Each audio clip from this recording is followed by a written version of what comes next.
चलिए देखते हैं class 10 subject mathematics chapter first real number. तो रियल नंबर में हम नंबर सिस्टम पढ़ रहे थे।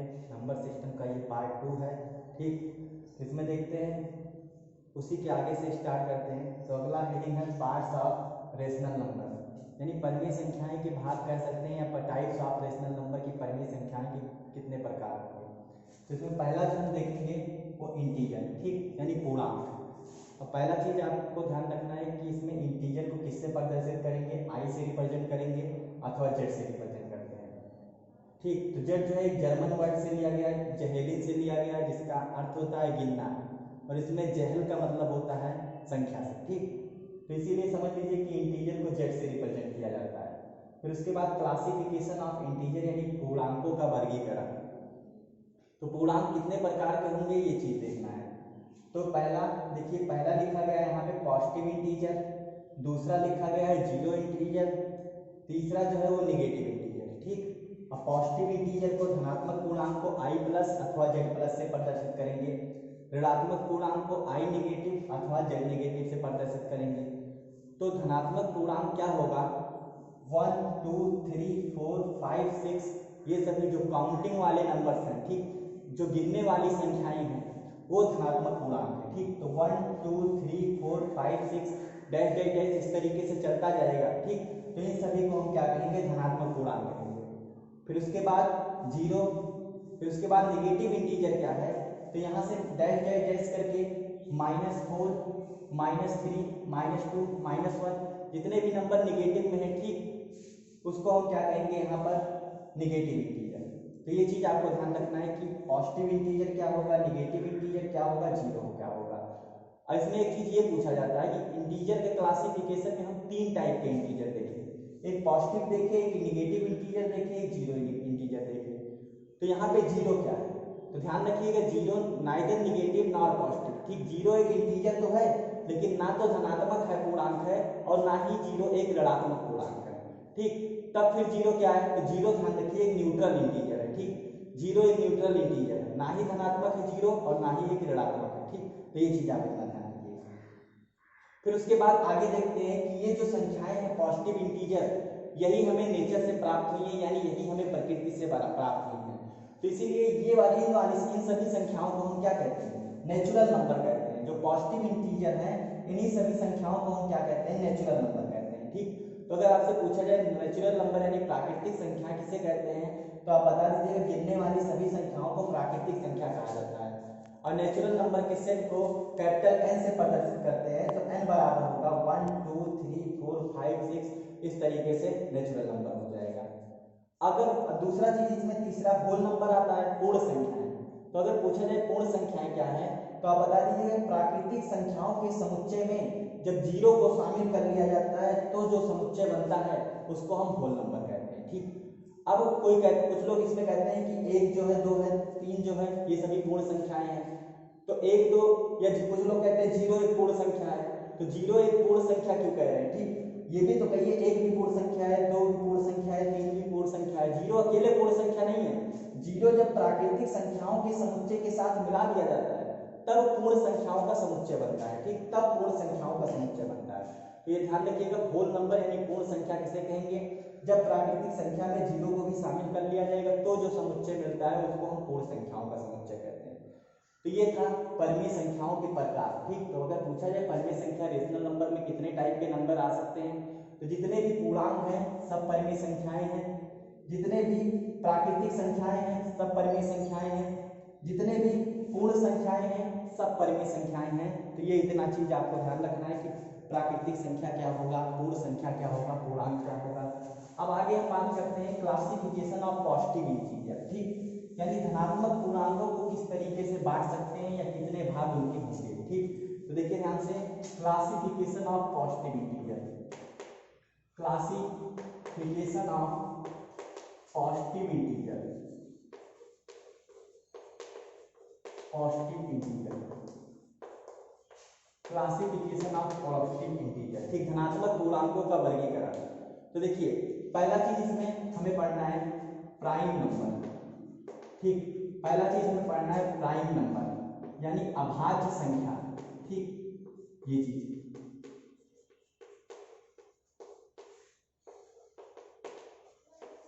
तो इसमें देखते हैं अभाज्य संख्या क्या है। ठीक, तो इसका आप डिफिनीशन बता सकते हैं, number having two factor one and itself. ठीक, तो अगर आपसे पूछा जाए कि प्राइम नंबर यानी अभाज्य संख्या क्या है, ठीक, तो वह संख्या, ठीक, आप बता सकते हैं वह संख्या जिसके केवल दो गुणनखंड हो। ठीक, वह संख्या जिसके केवल दो गुणनखंड हो अभाज्य संख्या कहलाती है। अब वो दोनों गुणनखंड कौन कौन से होने चाहिए? एक वन यानी एक जो है एक होना चाहिए, और दूसरा इटसेल्फ यानी वो संख्या स्वयं होनी चाहिए। या एक और तरीके से बता सकते हैं, यदि कोई संख्या एक से कट रही है और स्वयं से कट रही है तो उस संख्या को हम अभाज्य संख्या कहेंगे। ठीक, यदि कोई संख्या एक से कट रही है और स्वयं से कट रही है तो उस संख्या को हम अभाज्य संख्या कहेंगे। दोनों में से चाहे वो जो बता दीजिए, चाहे ये बता दीजिए, यदि किसी संख्या की केवल दो गुणनखंड है, यानी यदि कोई संख्या दो संख्याओं से ही केवल कट रही है, एक तो एक से कटना चाहिए, एक स्वयं से कटना चाहिए, तो उसको हम अभाज्य संख्या कहेंगे। ठीक, जैसे एग्जाम्पल की बात करें अगर हम, जैसे देखिए दो, ठीक, अब दो क्या है, दो एक से कटेगा और दो स्वयं से कट जाएगा, इसीलिए दो जो है एक अभाज्य संख्या है। उसके बाद तीन, तीन एक प्राइम नंबर है, अभाज्य संख्या है, तीन तीन से कटेगा और तीन एक से कटेगा। उसके बाद अगला प्राइम नंबर पाँच, पाँच भी पाँच से कटेगा और एक से कटेगा।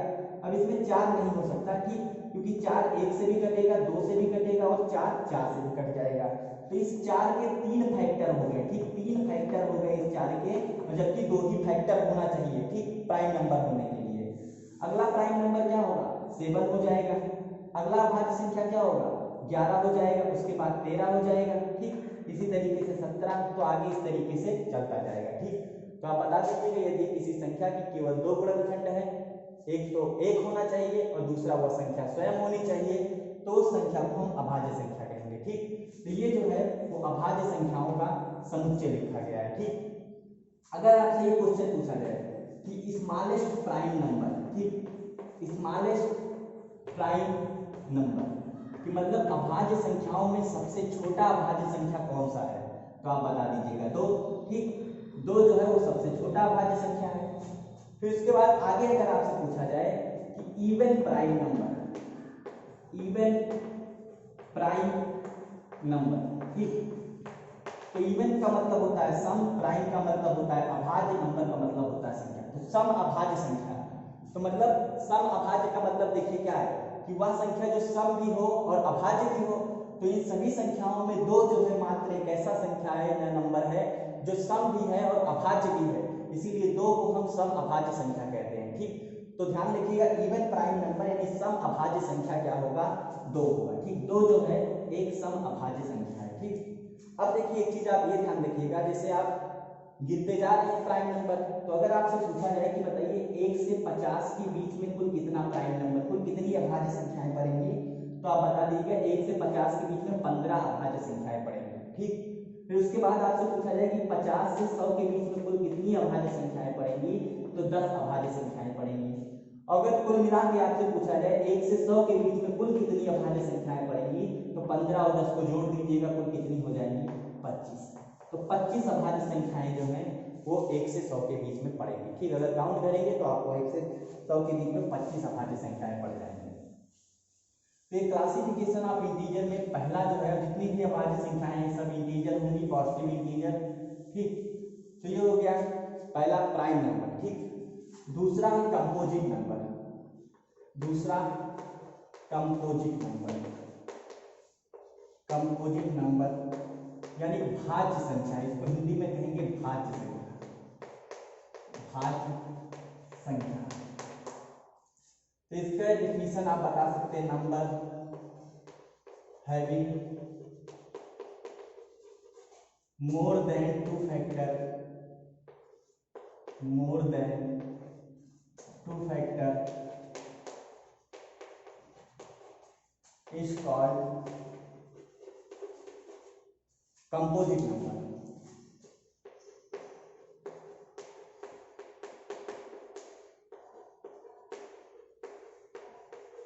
ठीक, तो मतलब number having more than two factor is called composite number. यदि कोई संख्या दो से अधिक संख्याओं से विभाजित हो जा रही है, यदि कोई संख्या दो से अधिक संख्याओं से कट रही है तो उस संख्या को हम भाज्य संख्या कहते हैं। ठीक, भाज्य संख्या कहते हैं। जैसे देखिए 4, तो 4 किससे किससे कट सकता है? 4 1 से कटेगा, 4 2 से कटेगा, 4 4 से कटेगा। तो ये 4 क्या है? 4 यहाँ पे भाज्य संख्या है। या ये भी बता सकते हैं यदि किसी संख्या के 2 से अधिक गुणनखंड है, ठीक, तो उसको हम क्या कहेंगे? भाज्य संख्या कहेंगे। तो 4 एक भाज्य संख्या है। ठीक, फिर उसके बाद 6 की बात करते हैं। तो देखिए 6 क्या है? 6 1 से कटेगा, 6 2 से कटेगा, 6 3 से कटेगा, 6 से कटेगा। तो इसके भी 2 से अधिक गुणनखंड है, तो 6 भी क्या है? 6 भी एक भाज्य संख्या है। ऐसे 9 देख सकते हैं आप। ठीक, 9, तो 9 पे क्या है? 9 जो है 1 से कटेगा, 3 से कटेगा और 9 से कटेगा, तो ये भी क्या है? एक भाज्य संख्या है। तो भाज्य संख्या किसे कहते हैं? यदि कोई संख्या 2 से अधिक संख्याओं से कट जा रही है तो उसको भाज्य संख्या कहेंगे, या यदि कोई संख्या के 2 से अधिक गुणनखंड है तो उसको हम भाज्य संख्या कहेंगे। ठीक, तो ऐसे आप कई सारे एग्जाम्पल बना करके दिखा सकते हैं कि भाज्य संख्या क्या होगा। ठीक, फिर उसके बाद ये क्वेश्चन आता है कि भाज्य और अभाज्य तो देख लिए, तो ना तो अभाज्य संख्याओं में ना तो एक को शामिल किया जाता है और ना ही भाज्य संख्याओं में क्या है? एक को शामिल किया जाता है। तो 1 क्या है? 1 प्राइम है कि 1 कंपोजिट है? मतलब 1 भाज्य है कि 1 अभाज्य है, यही हमें देखना है। ठीक, तो आप बता दीजिएगा 1 is neither prime, 1 is neither prime nor composite, nor composite.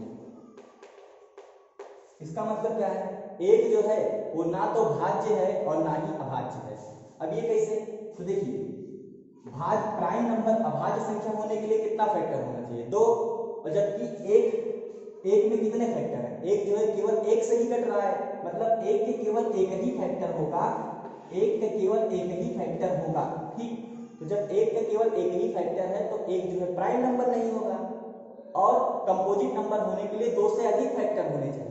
जब एक में केवल एक ही फैक्टर है तो 2 से अधिक कहां से ले आएगा? ठीक, तो ये चीज आपको ध्यान रखना है कि प्राइम होने के लिए 2 फैक्टर और फिर कंपोजिट होने के लिए 2 से अधिक फैक्टर, और जबकि एक के पास केवल एक ही फैक्टर है, एक केवल एक ही से कर सकता है, इसीलिए एक जो है ना तो भाज्य संख्या है और ना ही अभाज्य संख्या है। ठीक, तो ये चीज आप ध्यान रखिएगा। अगला इसमें है रिलेटिवली प्राइम नंबर। ठीक, इसको देखिए, रिलेटिवली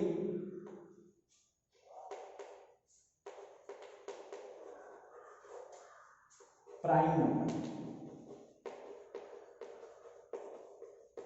इसको हिंदी में कहते हैं आपेक्षित अभाज्य संख्या, आपेक्षित अभाज्य संख्या, आपेक्षित अभाज्य संख्या। ठीक, तो देखिए इसकी परिभाषा क्या होगी?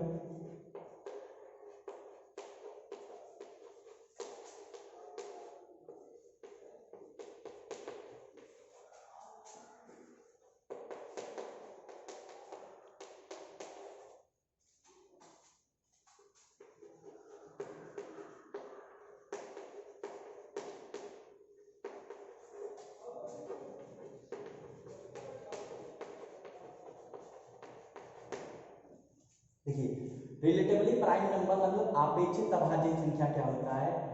तो इसका परिभाषा बता सकते हैं आप, सेट ऑफ 2 नंबर, मतलब 2 संख्याओं का समुच्चय या 2 संख्या आपको ले लेना है, हैविंग एचसीएफ, जिनका हाईएस्ट कॉमन फैक्टर मतलब महत्तम समापवर्तक 1 हो, is called relatively prime number. मतलब कोई भी 2 संख्याएं आप ले लीजिए और उनका महत्तम समापवर्तक अगर 1 के बराबर आ रहा है तो वो दोनों संख्याएं आपेक्षित अभाज्य संख्याएं कहलाएंगी। ठीक, अब हाईएस्ट कॉमन फैक्टर क्या होगा वो अगले वीडियो में जानेंगे, लेकिन पहले आपको यहाँ पे डिफिनीशन जानना है कि कोई भी 2 संख्याएं जिनका महत्तम समापवर्तक 1 के बराबर होगा वो दोनों संख्याएं आपेक्षित अभाज्य संख्याएं कहलाएंगी। ठीक, जैसे देखिए एग्जाम्पल की बात करें, जैसे मान लेते हैं 2 और 9। ठीक, 2 और 9 का अगर एचसीएफ आप निकालेंगे, महत्तम समापवर्तक निकालेंगे तो 1 आएगा। ठीक, तो ये दोनों क्या है? आपेक्षिक अभाज्य संख्याएं हैं। अगले की बात करें, मान लेते हैं 4 और 25। 4 और 25 का अगर आप महत्तम समापवर्तन निकालेंगे तो वो आएगा 1। ठीक, तो 4 और 25 भी क्या है? आपेक्षिक अभाज्य संख्याएं हैं। मान लेते हैं 1 और 3। 1 और 3 का अगर आप क्या करेंगे? महत्तम समापवर्तन निकालेंगे तो वो भी आएगा 1, यानी ये भी अपेक्षित अभाज्य संख्याएं हैं। 9 और 16, ठीक, इनका अगर आप क्या करेंगे एचसीएफ यानी हाईएस्ट कॉमन फैक्टर निकालेंगे तो वो भी आएगा 1, तो भी क्या होगा अपेक्षित अभाज्य संख्या होगा। ठीक, तो अगर आपसे पूछा जाए अपेक्षित अभाज्य संख्या क्या होता है, तो कोई भी दो संख्याएं जिनका महत्तम समापवर्तक 1 के बराबर होता है वे दोनों संख्याएं अपेक्षित अभाज्य संख्याएं कहलाती हैं। ठीक, तो ये इतना चीज आप ध्यान रखिएगा, रिलेटिवली प्राइम नंबर का मतलब क्या होता है। ठीक, ये चीज आपको ध्यान रखना है। आगे इसमें देखते हैं, अगला जो है इसमें को प्राइम नंबर। ठीक, को प्राइम नंबर, को प्राइम नंबर सह अभाज्य संख्याएं। को प्राइम नंबर मतलब सह अभाज्य संख्याएं, सह अभाज्य संख्याएं। ठीक, अब इसका मतलब समझिए, set of two prime number, set of two prime number, set of two prime number having HCF 1 is called co-prime number, co-prime number। तो इसका मतलब समझिए सह अभाज्य संख्या क्या होगा। ठीक, तो यहाँ पे लिखा गया set of two prime number. ठीक, आपको दो अभाज्य संख्याएं लेनी है, आपको दो अभाज्य संख्याएं लेनी है। जिन अगर दो अभाज्य संख्याएं लेंगे तो क्या होगा, उनमें कुछ नहीं मिलेगा, तो उनका महत्तम समापवर्तक क्या होगा 1 होगा, तो वो दोनों क्या कहलाएंगी सह अभाज्य संख्याएं कहलाएंगी। आप कोई भी दो अभाज्य संख्याएं ले लीजिए, वे दोनों आपस में सह अभाज्य संख्याएं कहलाएंगी। ठीक, अब ये निश्चित है कि अगर दो अभाज्य संख्याओं के बीच में कुछ मिलता नहीं है, कुछ कॉमन नहीं होता, तो उनका महत्तम समापवर्तक तो 1 के बराबर होना ही है। तो उसमें आपको दिमाग नहीं लगाना है कि महत्तम समापवर्तक कितना होगा। जब दो प्राइम नंबर लेंगे तो उसमें 1 के अलावा और दूसरा चीज नहीं मिलेगा, तो उसका महत्तम समापवर्तक अपने आप 1 के बराबर होगा। बस ध्यान क्या रखना है, ध्यान ये रखना है कि सह अभाज्य संख्या जब कहा तो दोनों के दोनों अभाज्य संख्याएं प्राइम नंबर होने चाहिए, दोनों के दोनों प्राइम नंबर होने चाहिए, चीज ध्यान रखिएगा। ठीक, तो क्या लिखा गया set of two prime number, मतलब आप दो अभाज्य संख्या, कोई भी दो अभाज्य संख्या ले लीजिए, वे दोनों आपस में सह अभाज्य संख्याएं कहलाएंगी। ठीक, जैसे देखिए एग्जांपल में बात करते हैं, देखिए 3 और 5, 3 भी एक प्राइम नंबर है, 5 भी एक प्राइम नंबर है, तो ये दोनों सह अभाज्य संख्याएं हो गई। जैसे मान लेते हैं 5 और 11, 5 भी एक अभाज्य संख्या है, 11 भी एक अभाज्य संख्या है, तो ये दोनों सह अभाज्य संख्याएं हो गई। जैसे 29 और 3, 29 भी एक अभाज्य संख्या है, 3 भी एक अभाज्य संख्या है, तो ये दोनों सह अभाज्य संख्या हो गई। तो अपेक्षित अभाज्य संख्या और सह अभाज्य संख्या में कुछ अंतर है, उसको समझिए कि अपेक्षित अभाज्य संख्या में आप कोई भी दो संख्याएं ले सकते हैं और उनका महत्तम समापवर्तक 1 के बराबर आना चाहिए, जबकि सह अभाज्य संख्या में दोनों की दोनों संख्याएं अभाज्य संख्या होनी चाहिए। ठीक, और उनका महत्तम समापवर्तक 1 होगा। तो ये आप समझ गए होंगे कि हाँ सह अभाज्य संख्या क्या होता है। ठीक, उसके बाद आगे हम बात करते हैं ट्विन प्राइम नंबर। ठीक, twin prime number, twin prime number, twin prime number. ठीक, जुड़वा अभाज्य, इसको हिंदी में कहते हैं जुड़वा अभाज्य।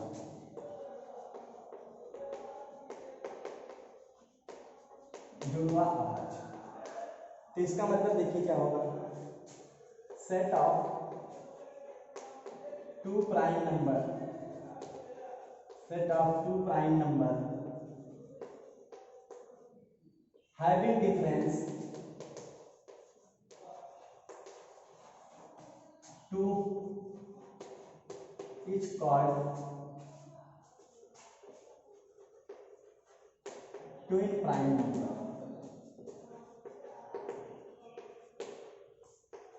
twin prime number। देखिए कि यहाँ पे क्या लिखा गया है कि set of two prime number मतलब दो अभाज्य संख्याएं आप ले लीजिए, हैविंग डिफरेंस और उनको घटाने पर 2 आना चाहिए। यदि दो अभाज्य संख्याओं के बीच का अंतर 2 है तो वे दोनों संख्याएं आपस में जुड़वा अभाज्य संख्याएं यानी ट्विन प्राइम नंबर कहलाएंगे। ठीक, यदि दो अभाज्य संख्याओं के बीच का अंतर 2 है तो वे दोनों संख्याएं जो होंगी आपस में जुड़वा अभाज्य संख्याएं कहलाएंगी। जैसे देखिए, जैसे 3 और 5, जैसे 3 और 5 ये दोनों ट्विन प्राइम नंबर है, क्योंकि 5 में से 3 घटाने में आएगा 2। फिर उसके बाद 5 और 7 दोनों ट्विन प्राइम नंबर है, क्योंकि 7 में से 5 को घटाने में कितना आ जाएगा 2। 11 और 13 ये दोनों ट्विन प्राइम नंबर है, क्योंकि 13 में से जो 11 को घटाने में कितना आ जाएगा 2। तो आप बता दीजिएगा यदि दो अभाज्य संख्याओं के बीच का अंतर 2 है तो वे दोनों आपस में ट्विन प्राइम नंबर कहलाएंगे, ठीक, जुड़वा अभाज्य संख्याएं कहलाएंगी। अब अगर आपसे पूछा जाए कि बताइए 1 से 100 के बीच में कुल कितने ट्विन प्राइम नंबर होंगे, तो ये चीज ध्यान रखिएगा, टोटल 8 ट्विन प्राइम नंबर आपको मिलेंगे, ठीक, 8 जुड़वा अभाज्य मिलेंगे, 8 ट्विन प्राइम नंबर आपको मिलेंगे, ठीक। अब देखिए, जैसे मान लेते हैं अगर आपको निकालने में कभी दिक्कत हो, ठीक, तो आप ये फार्मूला याद रख सकते हैं। पहला तो आप 3, 5 तो आपको ध्यान ही रखना पड़ेगा, ठीक, इसके लिए कुछ फार्मूला नहीं है। दूसरा आप ये याद रख सकते हैं कि 6n-1 और 6n+1, ठीक।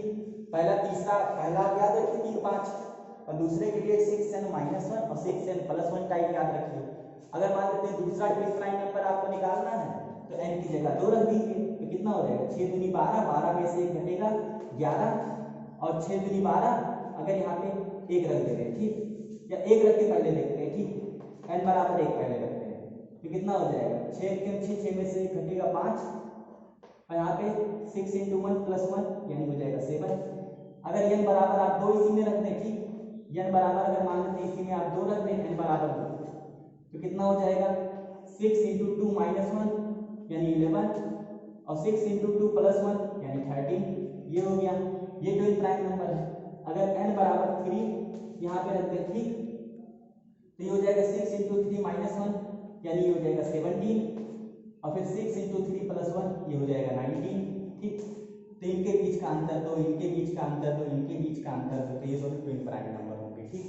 अब देखिए आगे आप जैसे 4 रखेंगे तो 6 × 24, 24 में से घटेगा 23, और 6 × 24, 24 और ये कितना हो जाएगा 25, जबकि 25 क्या है, 25 प्राइम नंबर नहीं है, ठीक। 25 यहाँ पर देखेंगे तो प्राइम नंबर नहीं है, तब ये कैसे होगा, तो ये चीज ध्यान रखिएगा। जैसे आप रखते जाएंगे तो हो सकता है इस वाले में आपको एक आध पेयर ऐसा मिले जो ट्विन प्राइम नंबर ना हो, ठीक, लेकिन बाकी के उसको आप पहचान सकते हैं कौन सा नहीं है, लेकिन बाकी के सभी आपको मिलता जाएगा। 3 स्टेप 4 स्टेप के बाद एक हो सकता है 1 2 ना मिले, बाकी और सब मिलता जाएगा, ठीक।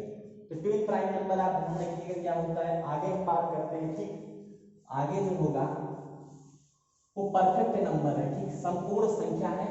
परफेक्ट नंबर क्या होता है उसको हम देखेंगे, संपूर्ण संख्या, ठीक, परफेक्ट नंबर। तो परफेक्ट नंबर देखते हैं क्या है, परफेक्ट नंबर, परफेक्ट नंबर यानी इसको हिंदी में कहेंगे संपूर्ण संख्या।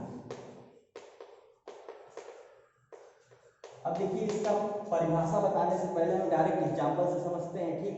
जैसे देखिए 6 के बताइए कितना फैक्टर होगा, 6 किससे किससे कर सकता है, 6 1 से कटेगा, 6 2 से कटेगा, 6 3 से कटेगा, 6 6 से कटेगा, मतलब 6 के कुल 4 फैक्टर होंगे यानी 4 गुणनखंड होंगे।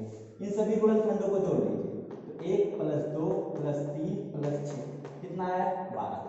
12 क्या है, 12 6 का 2 गुना है, ठीक, 12 जो है वो 6 का 2 गुना है।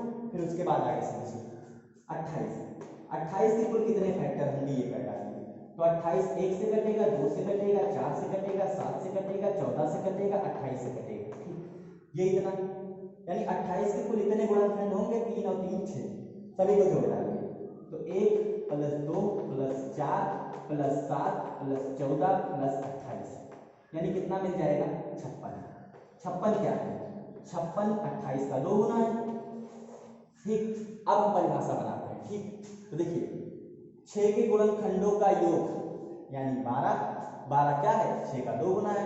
तो आप बताइए यदि किसी संख्या के सभी गुणनखंडों का योग संख्या के मान का 2 गुना है तो उस संख्या को हम संपूर्ण संख्या कहते हैं। देखिए 6 का क्या किया हमने, सभी गुणनखंड निकाल लिया, उसको जोड़ दिया तो क्या मिला 6 का 2 गुना मिला, और इसीलिए 6 क्या है, 6 एक संपूर्ण संख्या है।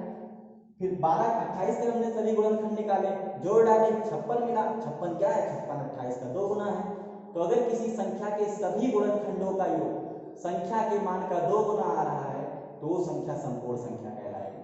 अब कुछ लोगों के दिमाग में चल रहा होगा कि हाँ परफेक्ट नंबर 9 भी है, तो 9 परफेक्ट नंबर नहीं, परफेक्ट स्क्वायर नंबर है। ठीक, जैसे देखिए 9 9 क्या है, 9 1 से कटेगा, 3 से कटेगा, 9 से कटेगा। 9 के 3 फैक्टर जोड़िए, देखिए 1 3 4 और 9 13 आया 13। अब बताइए 13 क्या 9 का 2 गुना है? नहीं है। तो जब 13 जो है 9 का 2 गुना नहीं है तो 9 एक परफेक्ट स्क्वायर पर ये परफेक्ट नंबर नहीं है 9। ठीक, ध्यान रखिएगा 16 भी परफेक्ट नंबर नहीं है। तो परफेक्ट नंबर 6 है, परफेक्ट नंबर 28 है।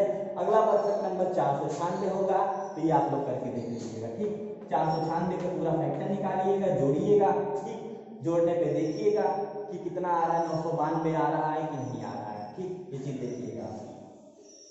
आगे बात करते हैं, 2 नंबर और बच गए हैं। ठीक, जिसको हम इवन नंबर और ऑड नंबर कहेंगे। ठीक, तो इसमें देखते हैं पहला जो है इसमें इवन नंबर भी देख लेते हैं, सम संख्या। इवन नंबर मतलब सम संख्या, तो आप बता सकते हैं number which is divisible by 2, number which is divisible by 2, number which is divisible by 2 is called even number।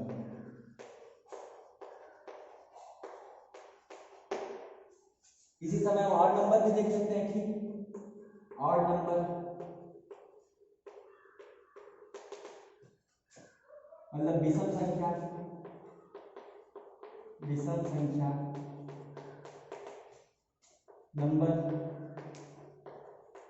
which is not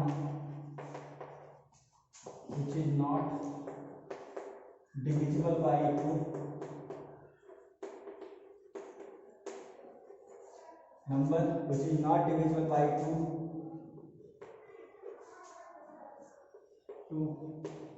is called odd number।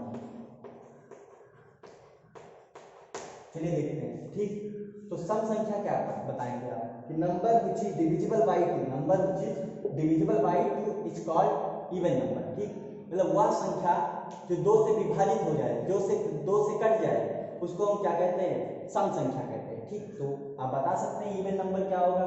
जो भी संख्या 2 से पूरा संपूर्ण रूप से विभाजित हो जाएगी उसको हम इवन नंबर यानी सम संख्या कहेंगे। जैसे एग्जांपल में बात करते हैं। ठीक, तो -8 ये 2 से डिवाइड हो जाएगा, कट जाएगा, तो -8 एक सम संख्या है। -6 भी एक सम संख्या है, -4 भी एक सम संख्या है, -2 भी एक सम संख्या है, 0 भी एक सम संख्या है, फिर 2 भी एक सम संख्या है, 4 भी एक सम संख्या है, 6 भी एक सम संख्या है, 8 भी। इस तरीके से आप लिख सकते हैं सम संख्याओं के समुच्चय में। तो देखिए अगर आपसे पूछा जाए सम संख्या, तो ये आप देख सकते हैं कितनी सम संख्याएं लिखी हुई हैं। अब देखिए आप, अगर आपसे पूछा जाए कि दो क्रमागत सम संख्याओं के बीच का अंतर कितना होता है, तो आप बता देंगे 2 होता है। 8 और 6 के बीच का अंतर 2, 4 और 6 के बीच का अंतर 2, 4 और 2 के बीच का अंतर 2। ठीक, तो सम संख्याएं 2-2 के अंतराल पे आती हैं, तो ये चीज आप ध्यान रखिएगा। फिर उसके बाद ऑड नंबर क्या होगा? Number which is not divisible by 2, मतलब वह संख्या जो 2 से विभाजित नहीं होती है या विभाजित नहीं होगी उसको हम विषम संख्या कहेंगे। ठीक, अब विषम संख्याओं के समुच्चय लिखें तो डैश डैश करके -7 -5 -3 -1 +1 3 5 7, तो ये सभी संख्याएं जो हैं वो 2 से नहीं कटेंगी। ठीक, ये सभी संख्याएं 2 से नहीं कटेंगी, इसीलिए इन सभी संख्याओं को क्या कहेंगे? विषम संख्या कहेंगे। तो -7 एक विषम संख्या है, -5 विषम संख्या है, -3 विषम है, -1 विषम है। तो अगर आपसे पूछा जाए कि 2 क्रमागत विषम संख्याओं के बीच का अंतर कितना होता है? 2, 3 और 5 के बीच का अंतर 2, 7 और 5 के बीच का अंतर 2, यानी विषम संख्याएं भी 2-2 के अंतराल पे आती हैं। ठीक, अब एक क्वेश्चन ये उठता है कि 0 क्या है? ठीक, तो 0 ध्यान रखिएगा सम संख्या है। अगर आपसे पूछेगा क्यों सम संख्या है, तो आप बता सकते हैं कि सम संख्याएं जो है 2-2 के अंतराल पे आती हैं, इसीलिए 0 एक सम संख्या है। अगर -2 और +2 के बीच में हम 0 को नहीं रखेंगे तो -2 और +2 के बीच का डिफरेंस 4 हो जाएगा। ठीक, जो कि सही नहीं है। ठीक, तो सीरीज नहीं बनेगी। अगर आप 2-2 के अंतराल पे सम संख्याएं आ रही हैं और 0 को आप नहीं ले रहे हैं, ठीक, तो इसकी सीरीज खराब हो जाएगी, इसीलिए ध्यान रखिएगा 0 एक जीरो एक सम संख्या है, तो ये चीज़ आपको इतना ध्यान रखना है। बस अब यहीं पे नेक्स्ट पार्ट में मिलेंगे अब, चलिए।